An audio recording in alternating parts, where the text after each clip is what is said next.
উটের দুধ নিয়ে সেই বিজনেসের আপডেট একটু জানতে চাই। ওকে, সো উটের দুধ নিয়ে আমি বললাম এটা আমি ঈদের পরে করবো এবং অফকোর্স আমি করবো, সিরিয়াস আমি করবো এবং আমি অলরেডি অনেক পার্টনার বাংলাদেশেও পেয়ে গেছি।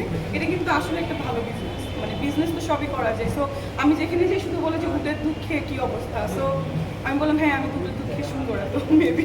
আপু কেজি কত করতে পারে আর কি ওটা দুধের কেজি?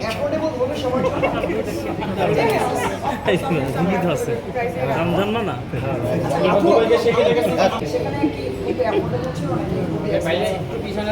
অ্যাফোর্ডেবল, আমি তো ম্যাক্সিমাম হচ্ছে লিকুইড দুধটা আমি নিয়ে আসি, আমার বাবা খায়, because আমার বাবা একটু sick।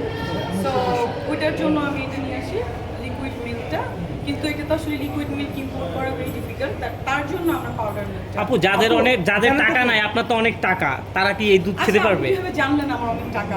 আপনি তো বলেন যে 1-2 লাখ টাকার নিচে সালামি নেন না। সালামি 1-2 লাখ টাকা বছরে আসে একবার ঈদ, আমি একবার যদি 1-2 লাখ সালামি নেই আমার বছর। তবে আপনি তো ড্রেস লাখের নিচে পড়েন না।